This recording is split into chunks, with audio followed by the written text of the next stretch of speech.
언제나처럼 다사다난했던 한 해가 같습니다.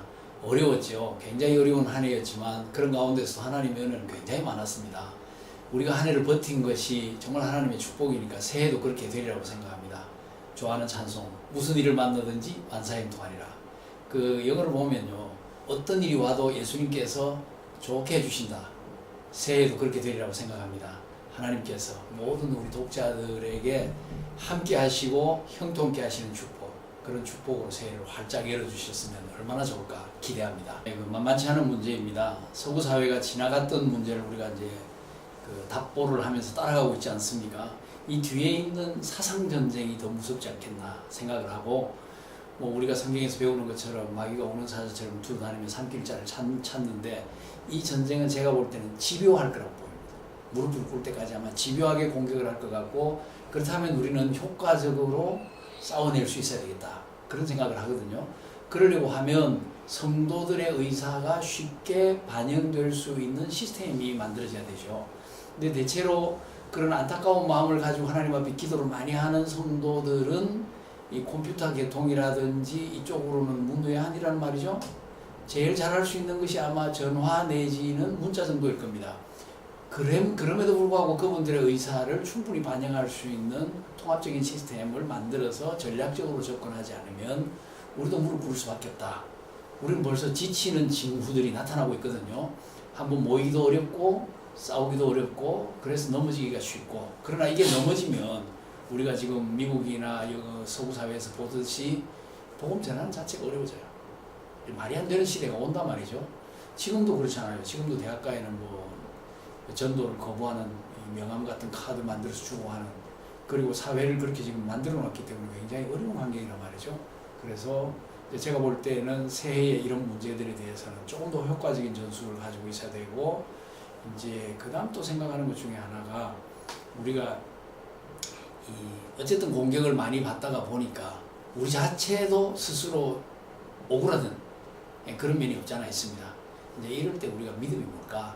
믿음이라는 것은 굉장히 진보적이고 승리에 대한 확신을 가지고 움직이는 것이고, 환경보다는 환경 넘어 계신 하나님을 보는 것이니까 거기에 답이 있지 않을까.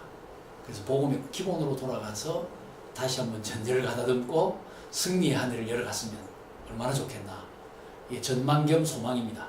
어쩔 수 없이 우리가 뭐 정치나 이런 데 관여를 별로 하지 않는 보수적인 교회 성도로서 올해는 정말 어쩔 수 없이 들어갔잖아요. 시위도 해야 했고, 뭐 저 같은 경우에는 심지어는 시위 현장에 안 나오면 안면 바꾸겠다고 성도들에게 웃으면서 광고도 하고 했습니다.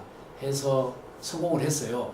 했는데 예를 들면 제가 있는 광주 같은 곳에서 굉장히 크게 성공을 했지만 일간지에는 보도가 되질 않았어요. 이게 지금 어떤 식으로 가고 있다는 것이 이제 우리한테 보인단 말이죠. 보이니까 그러면 우리도 어쩔 수 없이 그런 부분에 대한 약간 전략적인 접근이 필요하겠다 싶고, 이게 이제 아까도 말씀드린 것처럼 실제로 말하지 않고 있는 수많은 성도들, 나아가서 일반 국민들, 엄청나게 불편해하고 있는 일반 국민들의 의견을 같이 이제 모으는 그런 지혜가 좀 필요하지 않을까 생각을 합니다. 그런 의미에서 보면 이제 보수적인 교회들을 수국골통으로 몰아가지고 상당히 성공을 거뒀단 말이죠. 이제 우리가 그게 아니고 이제 세련되고 소통이 가능한, 그리고 설득력 있는 그런 보수라는 것을 좀 보여줘야 될 것 같고, 이제 그걸 위해서 이제 합종 연횡이 좀 필요하지 않을까, 좀 그런 생각이 들어요. 그렇게 하면 우리나라 사회에서 아직은 좀 승산이라는 표현이 이상하긴 한데 승산이 있지 않나, 이제 이렇게 생각을 합니다. 이제 쉽지 않은 문제인데요. 이 시대의 흐름 속에서 우리가 좀 생각해야 될 것이 뭐냐 하면, 과연 이게 이제 교회가 어느 정도 거기에 참여하거나 주도를 해야 되느냐 하는 것과, 그 다음에 그거는 정치인들한테 맡기고 우리는 조금 나서 바깥에 빠져있자 하는 그 선이 좀 중요하지 않나, 그렇게 생각합니다. 교회는 본질적인 부분에 대해서는 가만히 있을 수는 없죠. 그리고 우리가 빠져도 될 문제는 빠져야 되겠죠. 그게 이제 정교 분리에 아주 미묘하면서도 중요한 거라는 생각을 제가 하는데요. 이제 3.1운동 같은 경우에는 우리나라의 존립 자체에 관한 문제거든요. 그리고 그것은 곧 우리 신앙의 자유와도 관계될 수밖에 없는 부분이죠. 그러니 우리가 앞장설 수밖에 없는 거죠. 그리고 지금 우리에게 일어나는 많은 상황들이 그런 거라고 저는 생각해요. 뭐 동성애 합법화라든지 뭐 차별금지법이라든지 등등의 문제가 그렇게 되기 때문에 이제 우리가 어쩔 수 없이 거기에 대해서 발언을 할 수밖에 없고, 그리고 일반인들도 이해할 수 있는 선에서의 많은 얘기들을 해줘야 되겠다는 이제 그런 생각을 하게 됩니다. 그리고 이제 무엇보다도 우리 그리스도인들의 힘은 어디에 있을까? 기도에 있다고 봅니다. 제일 기도가 현실적으로 힘이 없어 보이는 이때가 기도가 필요한 거 아닌가. 어쩌면 우리는 그런데 세뇌가 많이 돼 있을 것 같아요. 기도해도 소용없더라. 기도해도 답이 없더라. 이게 이제 세월이 오래되다 보니까 우리도 거기에서 힘이 다 빠져 있고 한데, 이럴 때일수록 그게 답이 아닌가. 그래서 우리 마음에 하나님은 이 문제들을 다 해결하실 수 있고 우리나라를 바로잡으실 수 있고 다시 한번 복음의 중심 국가로 세우실 수 있다는 데 대한 확신, 그리고 그 확신을 가지고 끝없이 엎드리는, 여기에 답이 있지 않을까. 저는 이것이 기독교인이 나라를 위해서, 민족을 위해서 가장 크게 기여할 수 있는 부분이 아닐까 생각을 합니다. 제가 위를 하자면 가장 본질적인 문제와 아닌 걸 좀 나눠야 되겠고, 본질적인 문제에 대해서는 우리가 힘을 다해 싸워야 되겠고 참여해야 되겠고, 비본질적인 것은 우리가 약간 발을 떼고 정치인들한테 맡길 수 있겠다 생각을 하고, 그리고 이 모든 문제에 우리의 가장 큰 무기, 믿음으로 기도하는 것, 이걸 우리가 놓치면 안 되겠다, 그렇게 생각합니다. 뭐 제가 총회의 입장을 대변할 수는 없고요. 고신총회에 속한 목사의 한 사람으로서 얘기하는 게 제일 좋겠다는 생각을 합니다. 남북이 화해하고 통일되는 거 바라지 않는 사람은 아무도 없습니다. 근데 이제 문제는 이제 정부와 관계가 되니까, 최근에 이제 정부의 행태를 좀 보면 의심의 시각을 보내지 않을 수가 없어요. 뭐 예를 들어서 인권 이야기를 그렇게 많이 하면서 북한 인권 문제에 대해서 침묵을 한다라든지, 그 다음에 뭐 난민들의 인권을 얘기를 하면서 탈북 동포들의 인권에 대해서 말을 하지 않는다라든지, 성소수자의 인권을 얘기하면서 성다수자의 권익에 대해서는 아무 말을 하지 않는다든지 굉장히 의심이 갈 수밖에 없어요. 그런 데 대해서 우리는 경계하지 않을 수 없다고 생각합니다. 왜냐하면 우리가 꿈꾸는 남북 통일이라는 것은 자유민주가 꼽히는 남북 통일이거든요. 적화 통일을 원하는 건 아니잖아요. 그리고 신앙의 자유가 없는 공산 통일, 그것도 역시 원하는 건 아니지 않습니까? 그러니까 그런 의미에서 본다고 하면 우리는 경계의 끈을 늦출 수 없다는 것이 제 참 솔직한 심정입니다. 그러나 이제 이 정부가 어쨌든지 잘 해가지고 남북이 통일이 되고 정말 자유롭게 복음을 전하고 북한에 무너졌던 교회 종탑들이 세워진다고 하면, 정말 그리고 이것이 우리 시대에 이루어질 수 있다고 하면 이게 얼마나 황홀한 행복이 되겠는가, 그렇게 생각을 합니다. 이제 그런 관점에서 보면 여전히 그 일을 하려고 하면 이제 교회는 내적인 힘과 또 바깥을 향한 지혜, 이런 것들이 동시에 필요하겠죠. 그래서 저는 이제 그런 아주 중요한 이슈를 바라보면서 한편으로는 조심스러운 경계를 해야 되고, 다른 한편으로는 지혜롭게 좀 적극적인 면에서 기도하고 참여하고 힘을 써야 되지 않을까, 그것을 저는 그렇게 바라보고 있습니다. 그게 이제 우리 500주년 행사를 하면서 많이 나왔던 거니까 뭐 제가 말한다고 해봐야 사족이라는 생각이 듭니다. 하지만 중요한 것은 종교 개혁은 오직 성경 아닙니까? 오직 성경에서 이루어진 그 아름다운 결실물, 그걸 지금 우리가 누리고 있는데, 그렇다면 교회는 개혁되어져야 되고 개혁되어져야 된다, 개혁되어졌다, 그리고 개혁되어져야 한다라고 하면 그 기본은 성경이니까 결국은 성경으로 돌아가는 겁니다. 제가 요즘 참 감사하게 생각하는 것은 주변의 그 선후배 목사들 가운데 이 말씀에 대한 갈증, 말씀을 알고 싶어하는 그러한 열정이 많아진다는 것 감사하고, 또 우리 신대원에서 하는 그 동학의 목회대학원을 보면 이 성경 본문을 공부하고 가르칠 때 많은 목사님들이 배우러 오거든요. 그래서 희망이 있다고 생각합니다. 말씀에 희망이 있습니다. 이건 사실이거든요. 이 사실이라는 데 대한 확신이 있으면 참 좋겠어요. 그래서 교회 안에 어떤 프로그램 다른 교회하고 해서 성공했다, 이런 것들이 뉴스가 되기보다는 어디서 이 말씀을 선포했는데 사람들이 그 말씀 앞에 녹아졌다 하는 그런 게 우리에게 뉴스가 될 수 있으면 얼마나 행복해질까, 얼마나 감사할까 생각합니다. 그리고 이제 그 다음 생각할 것이, 이 말씀 중심이라는 것이 지성의 활동만은 아니잖아요. 영성이 같이 가야 되니까 역시 기도가 뒷받침되어서 말씀이 꼽히는 것.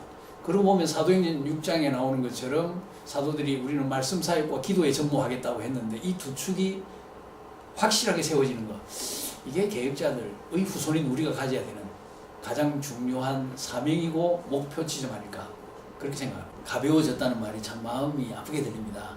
뭐 그렇다고 우리가 무겁게 인상 쓰고 있으라는 말은 아니겠죠.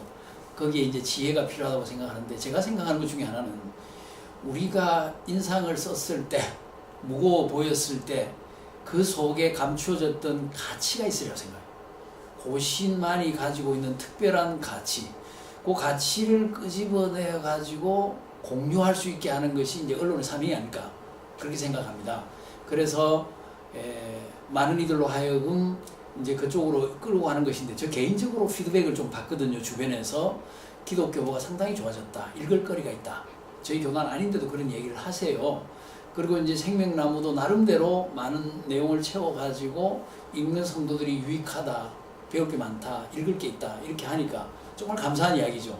그래서 이제 제가 한번 욕심을 조금 부려본다고 하면, 새로운 시대니까 욕심을 좀 부려본다고 하면, 이 고신의 이 어떤 가치로운 것을 좀 수출을 하면 안 좋을까.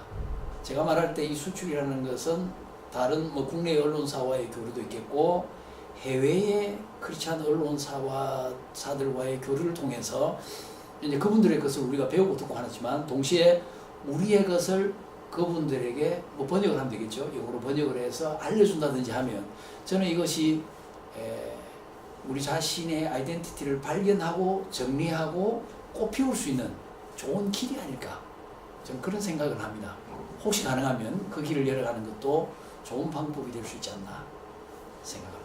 이제 변화하는 환경은 정말 급속하게 변하기 때문에 이제 저 세대의 능력으로 따라잡기는 어렵다고 보아집니다. 그런데 이런 변화의 어떤 흐름을 잘 보는 젊은 세대 있잖아요. 30, 40 이런 세대들이 이제 그런 부분들을 조금 챙겨주고, 이제 50, 60 이런 기성세대들은 여전히 놓쳐서는 안 되는 이 본질, 이걸 바로 세우는 것이 아마 우리의 사명이 아닐까, 그렇게 생각합니다. 이제 예를 들어서 이제 제가 주필이라고 합니다만은, 가장 중요한 핵심을 우리가 딱 보존해서 그들이 만들어 놓은 그릇에 자 한번 담아봐라, 이렇게 넘겨주는 것이 우리의 어떤 일종의 사명이 아닐까, 그렇게 생각하거든요. 그래서 만약에 이 알맹이가 바뀌고 변질되면 우리는 실패다, 저는 개인적으로 그렇게 보고, 우리 고신이나 혹은 고신 언론의 어떤 사명도 존재 가치도 그 부분에 있다고 생각합니다. 그래서 변하는데 우리가 적응을 해야 되고, 많은 젊은 사람들의 아이디어를 받고 거기다 우리 그릇을 우리의 내용을 담아야 되지만, 우리 내용 자체가 파괴되거나 변질되는 것은 막아야 되는 것이 기성세대의 사명이다, 이렇게 보이죠. 그래서 이 합작이 잘 이루어질 때 미래를 향한 어떤 진보가 가능하지 않겠나, 그렇게 봅니다. 뭐 우리뿐만 아니라 우리 대한민국 아니면 전 세계인들이 참 비슷한 어려움 속에서 살고 있습니다. 뭐 미국과 중국이 싸우고 있고, 그 다음에 EU와 영국이 싸우고 있고, 또 이 나라 저 나라들이 긴장과 갈등 속에서 굉장히 어려움을 겪고 있습니다. 근데 이게 멀리만 있는 것이 아니고 우리 가까이도 있거든요. 우리 가까이에서 수많은 자영업자들이 몰락을 하고 있고, 중소기업들이 도산을 하고 있고, 심지어 뭐 제 주위에는 뭐 그때 어려워서 자살했다는 사람들도 생겨나고, 이런 어려움이 있고, 이 어려움은 새해에도 계속될 것 같아요. 뭐 출구가 보이지 않지 않습니까? 근데 냉정하게 따져보면 언제 우리가 뭐 좋았다, 평화로웠다 하던 시대가 별로 없었거든요. 그리고 우리가 본받아야 할 그런 시대도 별로 없었다는 생각이 들고요. 그렇다면 결국은 우리가 믿음으로 살지 않아도 될 시대도 없다는 말이죠. 말씀대로 살지 않아도 될 시대는 없었다는 말이죠. 그래서 힘든 건 어쩔 수 없고, 이 속에서 믿음으로 승리하는 것이 멋진 모습 아닐까. 그래서 저는 그렇게 생각합니다. 우리가 설교 시간에 듣는 그 내용들이 바로 그건데, 그리고 강단에서 선포하는 내용이 바로 그것인데, 그거 붙잡는 게 해답이겠다 싶어요. 내년에도 어려울 것이다, 후내년에도 어려울 것이다, 세계는 여전히 어려울 것이다, 잠시 반짝해서 뭐 냉전이 끝났다, 뭐 좋아지긴 하지만 또다시 새로운 어려움이 올 것이다, 저는 그렇게 생각하거든요. 믿음의 사람은 뭐냐? 그럼에도 불구하고 승리하는 사람, 그럼에도 불구하고 감사하고 찬송하는 사람. 우리 모두가 그렇게 살았으면 좋겠어요. 그렇게 살면 희망의 이 범위도 훨씬 더 넓어질 것이다 하고, 그렇게 저는 바라보고 있습니다.